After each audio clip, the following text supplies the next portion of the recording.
नमस्कार, मैं हूं आपके साथ Ayushi Sharma. News capital express में आपका स्वागत है। आइए नजर डालते हैं आज की कुछ खास खबरों पर।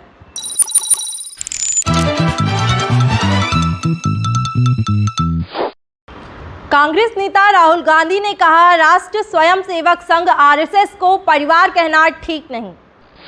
महाराष्ट्र में राष्ट्रपति शासन, बीजेपी ने सरकार पलटने का काम किया शुरू। सीएम शिवराज सिंह चौहान ने आज स्मार्ट पार्किंग पार्क में लगाया रुद्राक्ष का पौधा। प्रदेश में वकीलों पर बढ़ते हमले के खिलाफ अधिवक्ताओं की नाराजगी।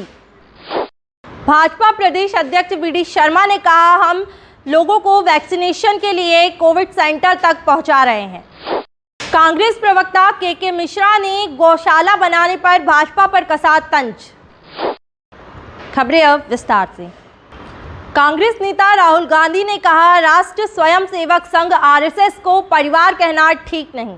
कांग्रेस नेता और वायनाड से सांसद राहुल गांधी ने कहा कि राष्ट्रीय स्वयंसेवक संघ आरएसएस को संघ परिवार कहना ठीक नहीं है। उन्होंने सोशल मीडिया पर कहा है कि मेरा मानना है कि आरएसएस और संबंधित संगठन को संघ परिवार कहना सही नहीं है, क्योंकि परिवार में महिलाएं होती हैं और बुजुर्गों के लिए सम्मान होता है, करुणा और स्नेह की भावना भी होती है। यह सब आरएसएस में नहीं है, इसलिए मैं आरएसएस संघ को परिवार नहीं कहूँगा।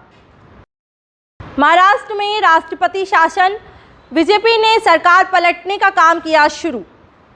महाराष्ट्र में 100 करोड़ की वसूली, ट्रांसफर के नाम पर रिश्वतखोरी और विपक्ष के 100 सवालों पर गिरी महाविकास अघाड़ी सरकार पर विपक्ष का दबाव लगातार बढ़ता जा रहा है। राजनीतिक जानकारों की माने तो राज्य में राष्ट्रपति शासन लगाने की सियासी बिसात लगभग बिछाई जा चुकी है। 2 मई को पश्चिम बंगाल समेत 5 राज्यों के विधानसभा चुनाव परिणाम की घोषणा के साथ ही सूबे में कानून व्यवस्था के मुद्दे पर राष्ट्रपति शासन लगवाने की भाजपा की कोशिश जारी है। सीएम शिवराज सिंह चौहान ने आज स्मार्ट पार्किंग पार्क में लगाया रुद्राक्ष का पौधा। सीएम ने पौधारोपण के दौरान दिया बयान, बारिश के कारण न्यूनतम समर्थन मूल्य पर फसल की खरीदी बाधित हुई थी, लेकिन अब उसको दोबारा 27 मार्च से फसल की खरीदी शुरू कर दी जाएगी। सीएम ने किसानों को आश्वस्त करते हुए कहा कि किसान अपनी फसल बाजार में कम दामों में ना बेचें। आज सबके लिए कल्याणकारी, भगवान शिव को समर्पित रुद्राक्ष का पौधा लगाया है। भगवान शिव सबका कल्याण करें। प्रदेश में वकीलों पर बढ़ते हमले के खिलाफ अधिवक्ताओं की नाराजगी। पिछले दिनों सीहोर में एक वकील को गोली मारने के बाद मध्य प्रदेश बार काउंसिल ने गुरुवार को पूरे प्रदेश में आधे दिन अदालत में कामकाज नहीं किया, जिसके अदालती कामकाज प्रभावित भी हुआ है। Madhya Pradesh high court bar council के आह्वान पर पूरे प्रदेश के लगभग 1 लाख वकील विभिन्न अदालतों से अनुपस्थित थे। देखिए, सिहोरा में हमारे एक अधिवक्ता, वरिष्ठ अधिवक्ता महोदय पर अटैक किया गया, गोली से फायर किया गया। वह बाल बच गए हैं, हालांकि अभी भी वो हालत उनकी स्थिर नहीं है। इस प्रकार की घटनाएं वकीलों के साथ अधिकांश देश भर में देखने में आती हैं। स्पेशली हमारे प्रदेश में, प्रदेश को लेकर एडवोकेट प्रोटेक्शन बिल भी पेंडिंग चल रहा है और उसके लिए काफ़ी समय से मांग भी की जाती रही मुख्यमंत्री महोदय से, क्योंकि इस प्रकार के हमले और अटैक अधिवक्ताओं पर जो होते हैं वो एक आम बात बन चुकी है और अधिवक्ता सुरक्षित नहीं है।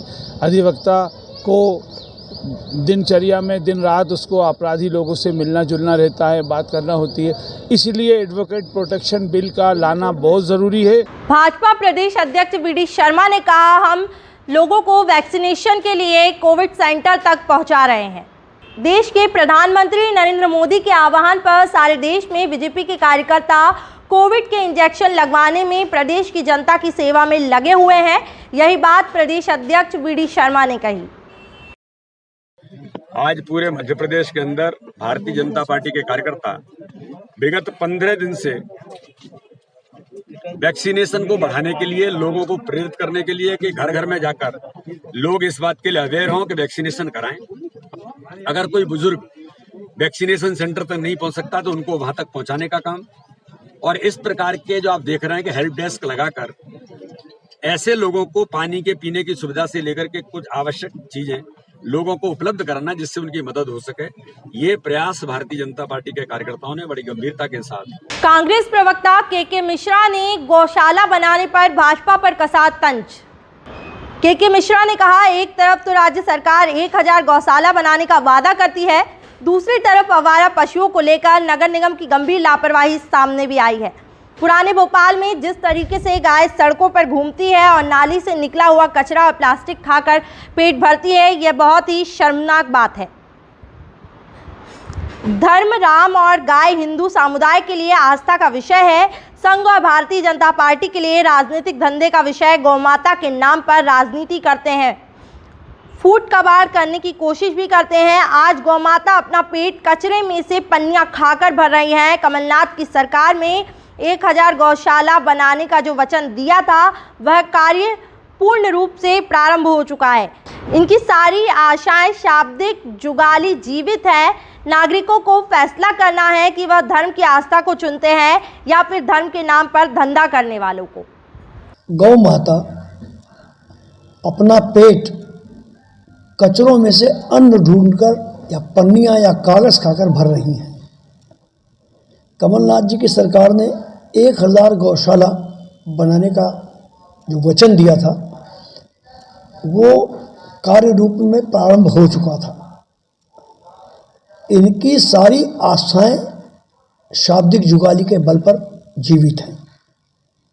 तो अब नागरिकों को फैसला करना है कि वो धर्म की आस्था को चुनते हैं या धर्म के नाम पर धंधा करने वालों को।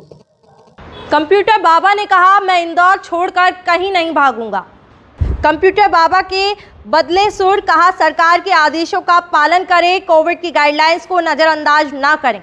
और कहा कि मैं इंदौर में हूँ, इंदौर से मुझे जो प्यार मिला है मैं उसे कभी नहीं भूल सकता। मेरे बारे में अफवाहें ना फैलाएं, मैं इंदौर छोड़कर कहीं नहीं भागूंगा। पिछले कुछ दिनों से मन में एक बात चल रही है, सोचा आप सबको बताना आवश्यक है।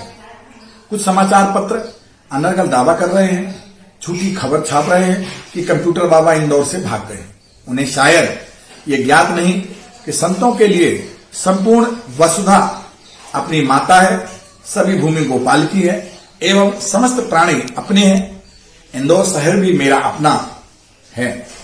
अवैध कॉलोनियों को नियमित करने का कैबिनेट में प्रस्ताव हुआ पारित। कैबिनेट मंत्री भूपेंद्र सिंह ने कहा, अवैध कॉलोनियों को वैध करने के लिए कैबिनेट में प्रस्ताव पारित किया गया। कोविड बहुत तेजी से फैल रहा है, सरकार बहुत चिंतित है। प्रदेश के लोगों से निवेदन करता हूं कि मास्क का इस्तेमाल करें और कोविड सेंटर जाकर कोरोना का टीका लगवाएं। कैबिनेट की बैठक में जहां अनेक विषयों पर निर्णय हुआ है, वहीं पर मध्य प्रदेश में जो अवैध कॉलोनियां हैं उन कॉलोनियों को नियमितीकरण करने का भी विधेयक को अनुमति मिली है। और इस तरह से अब जो अवैध कॉलोनियां हैं उनके नियमितीकरण की प्रक्रिया होगी। जेपी हॉस्पिटल में होमगार्ड का शव मिलने पर स्वास्थ्य मंत्री प्रभुराम चौधरी का बयान। आज स्वास्थ्य मंत्री प्रभुराम चौधरी ने बताया कि जेपी हॉस्पिटल में होमगार्ड के जवान का शव मिलने के तत्काल बाद हमने तीनों लोगों को सस्पेंड कर दिया था। आगे भी जांच जारी है। जांच में जो भी दोषी पाया जाएगा उसके खिलाफ कानूनी कार्यवाही की जाएगी। होमगार्ड के जवान का जो मामला जेपी अस्पताल में सामने आया है, उसका कोविड टेस्ट कराया गया था और कोविड टेस्ट उसका नेगेटिव था। उसको सांस लेने में प्रॉब्लम थी, उसको रेस्पिरेटरी वार्ड में वहाँ पर रखा गया था और वो लापता हुआ। बाद में उसकी डेड बॉडी बाथरूम में मिली। उसके जिला में सिविल सर्जन ने जो वहाँ तैनात थे 3 लोगों को वहाँ सस्पेंड कर दिया गया है। 2 लोगों की कमेटी हमारे स्वास्थ्य आयुक्त ने बनाई हुई है, उसकी भी जांच रिपोर्ट आई जाएगी। प्रारंभिक तौर से जो जानकारी मिली है कि उसकी मृत्यु हार्ट अटैक से हुई है। उसका पेट्रोल, डीजल, रसोई गैस को जीएसटी के दायरे में लाए सरकार। अखिल भारतीय ग्राहक पंचायत का मानना है कि बढ़ती महंगाई को नियंत्रण करने के लिए पेट्रोल, डीजल और घरेलू गैस को जीएसटी के दायरे में लाना बहुत ज़रूरी है। केंद्र सरकार जल्द से जल्द पेट्रोल, डीजल, रसोई गैस को जीएसटी के दायरे में लाए। इसी हेतु ग्राहक पंचायत का हस्ताक्षर अभियान चलाया गया। फिलहाल के लिए इतना ही। बाकी की तमाम खबरों के लिए बने रहिए हमारे साथ। धन्यवाद।